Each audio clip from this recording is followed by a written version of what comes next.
For our chapter of the day and also our Bible reading challenge, turn your Bibles now to the book of Genesis chapter 8 verses 1 to 22. It says, "Then God remembered Noah and every living thing and all the animals that were with him in the ark. And God made a wind to pass over the earth, and the waters subsided." Verse 2. "The fountains of the deep and the windows of heaven were also stopped, and the rain from heaven was restrained." Verse 3. "And the waters receded continually from the earth, and the end of the 150 days the waters decreased." Verse 4. "Then the ark rested in the 7th month, the 17th day of the month, on the mountains of Ararat." Verse 5. "And the waters decreased continually until the 10th month. In the 10th month, on the 1st day of the month, the tops of the mountains were seen." Verse 6. "So it came to pass at the end of 40 days that Noah opened the window of the ark which he had made." Verse 7. "Then he sent out a raven, which kept going to and fro until the waters had dried up from the earth." Verse 8. "He also sent out from himself a dove, to see if the waters had abated from the face of the ground." Verse 9. "But the dove found no resting place for the sole of her foot, and she returned into the ark to him. For the waters were on the face of the whole earth. So he put out his hand and took her, and drew her into the ark to himself." Verse 10. "And he waited yet another 7 days, and again he sent the dove out from the ark." Verse 11.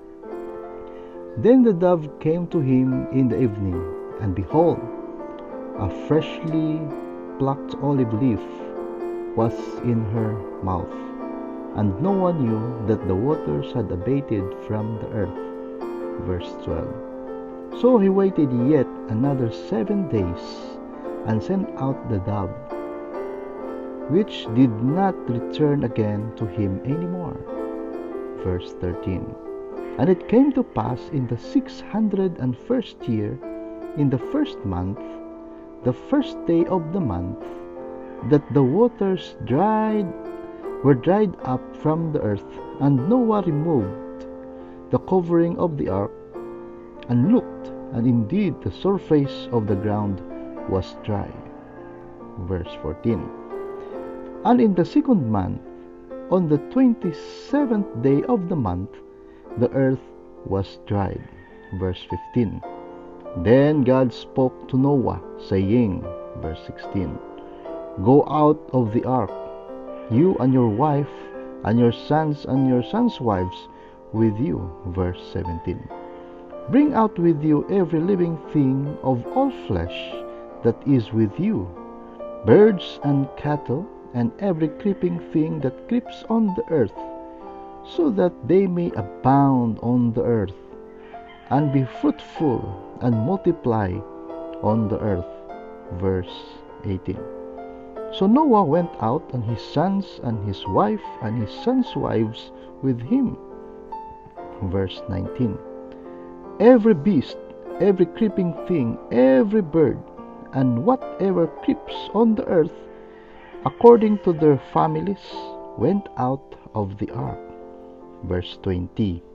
"Then Noah built an altar to the Lord, and took of every clean animal and of every clean bird, and offered burnt offerings on the altar." Verse 21. "And the Lord smelled a soothing aroma. Then the Lord said in his heart, I will never again curse the ground for man's sake. although the imagination of man's heart is evil from his youth. Nor will I again destroy every living thing as I have done. Verse 22, last verse. While the earth remains, seed time and harvest, and cold and heat, and winter and summer, and day and night shall not cease. So this is our chapter of the day and also our Bible reading challenge. God bless you all.